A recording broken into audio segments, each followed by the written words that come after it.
Bismillahirrahmanirrahim. Alhamdulillahi rabbil alamin.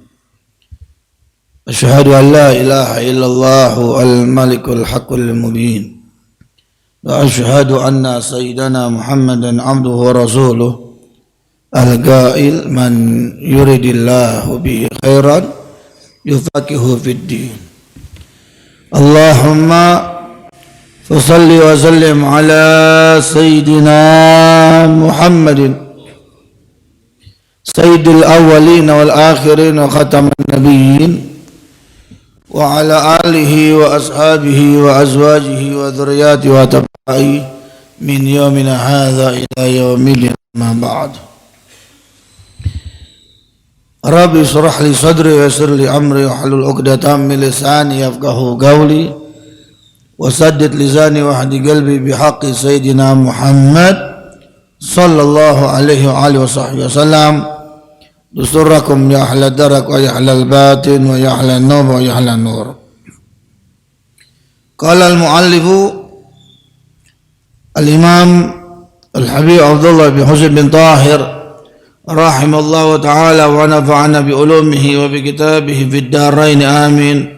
Fi kitabihi Sulamu taufiq ila mahabbatillah ala tahqiq ila angal faslun yajibu ala mukallafin ada'u jami'i ma aujabahu Allah alaih wa yajibu alaihi an yu'addiyahu ala ma amara Allah bihi minal ityani bi arkani wa syuruti wa yajtanib mubtilati. Bahwasanya kemarin kita telah bahas sedikit, kita uraikan sedikit agar menyempurnakan faidah. Wajib atas setiap mukallaf. Kalau mukallaf berarti apa? Baligh berakal. Islam baligh berakal.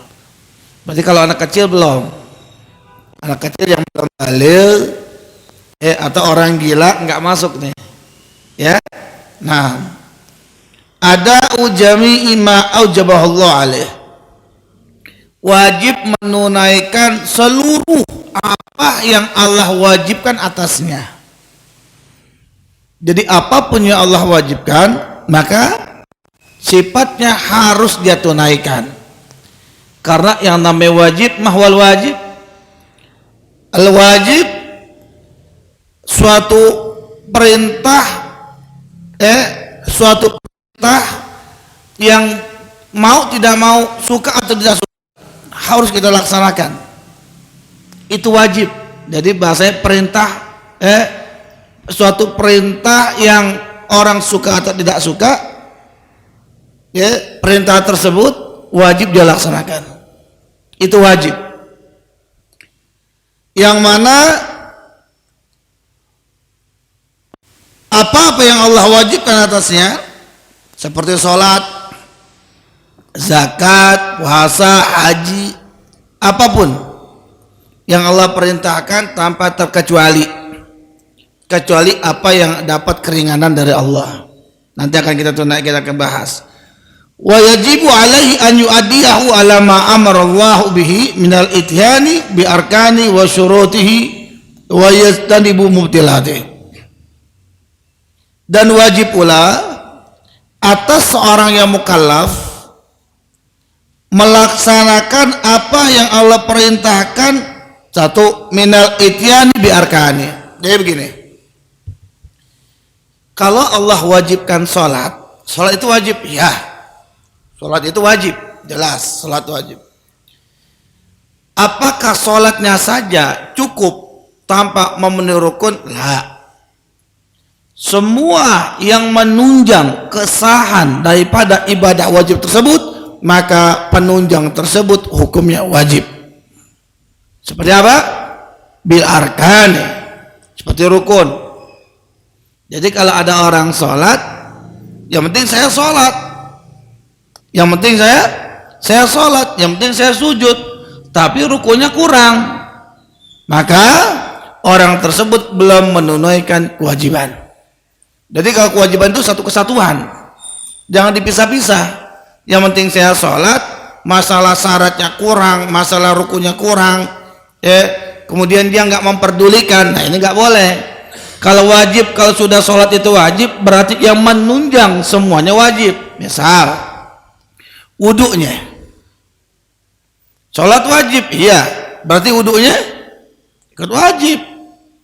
Karena nggak mungkin orang sholat tanpa bersuci terlebih dahulu. Kalau dia nggak punya wudu, kalau dia punya hadas kan harus bersuci dulu. Berarti hukum berwudu untuk sholat apa?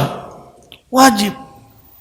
Jadi jangan sampai ada memilah-milah, sholatnya doang mau, tapi belajarnya rukun nggak mau. Jangan. Makanya kata Imam Haddad, Al-Habib Abdullah bin Ali Al-Haddad dalam kitabnya Dakwah Utama, nanti orang di akhir zaman banyak orang ibadah tapi ibadahnya rusak karena sebab kebodohannya, karena sebab jauh dari ilmu. Bukan kita menolak orang ibadah, enggak, tapi ibadah juga harus belajar dengan ilmunya. Bolehlah kalau orang baru belajar silahkan, tapi bukan berarti dia stuck atau berhenti di situ, bukan. Dia harus mempelajari, harus belajar, karena ilmu itu sebagai mizan, sebagai barometer sah atau tidaknya itu ibadah ya dengan ilmu. Makanya nggak boleh jauh-jauh dari ilmu. Kita wabil khusus ilmu-ilmu yang berkaitan dengan ibadah. Ya, karena berapa banyak orang yang ibadah tapi belum tentu di akhirat sama Allah dijadikan ibadah. Terkadang mungkin waliyadzubillah nggak diterima, mungkin saja. Gitu. Tapi kalau kita lihat orang ibadah bagaimana Ustaz? Ya biarkan kalau kita lihat orang ibadah kita husnudzon aja. Oh ibadah diterima. Tapi bagi kita yang tahu diri kita harus mempelajari banyak kurangnya dalam diri kita. Kalau kita nggak ngerti rukun, ya belajar, tanya sama guru. Gitu. Kemudian wasyurut, syaratnya juga. Syarat wajibnya, syarat sahnya juga mesti diketahui juga. Makanya pelajarin yang namanya ibadah salat, fikih. Kalau dalam kitab tatanan dasar Syafi'iyah, kitab Safinatun Najah minimal biar dia ngerti apa itu rukun salat, apa itu syarat-syarat, ada syarat wajib, ada syarat sah. Jangan sampai kita nggak tahu ketika salat. Ketika salat ditanya, ini Fatihah wajib atau sunnah? Nggak tahu dah, aneh ngikutin doang. Jangan, harus tahu. Khawatir takut-takut dibilang Fatihah, dibilang sunnah lagi. Ini repot. Fatihah wajib bagi siapa? Bagi semua orang sholat, mau dia imam, mau dia makmum, tetap wajib. Kan ada yang mengatakan kalau makmum sih nggak usah baca Fatihah, cukup imamnya aja. Ya nggak boleh dalam mazhab kita nih. Mazhab Syafi'iyah yang namanya makmum juga diwajibkan baca Al-Fatihah. Jadi kalau kewajiban itu sepaket, sholatnya wajib, yang menunjang kesahan sholat juga harus dipelajari, wajib juga. Jadi sepaket. Jadi dikatakan wajibu alaihi an yu'addiyahu ala ma amarallahu bihi minal ityani bi arkani wa syuruti, dan syarat-syaratnya wa yajtanibu mubtilati, dan juga menjauhi semua yang membatalkannya. Harus paham juga tuh yang membatalkan sholat apa. Misalnya ini kita ambil satu kasus saja, masalah sholat. Kewajiban Allah, apa yang Allah wajibkan banyak, tapi satu kasus yang memang kita setiap hari kita laksanakan 5 kali sehari, kita mesti paham tuh apa rukunnya, apa syaratnya, apa yang membatalkannya. Tujuannya apa? Ya tadi biar kita dapat menghindari apa-apa yang membatalkan sholat. Itu harus. Apakah harus mendalam? Enggak. Walaupun dia hanya tahu luarnya aja. Secara global, secara umumnya, garis besarnya udah cukup. Dalam agama tidak diwajibkan sampai mengetahui secara detail, enggak. Nanti ada tingkatannya. Hukum menuntut ilmu wajib dalam apa? Wajib pada kadar secukupnya. Dia mengetahui mana rukun, mana syarat, mana yang batalkan.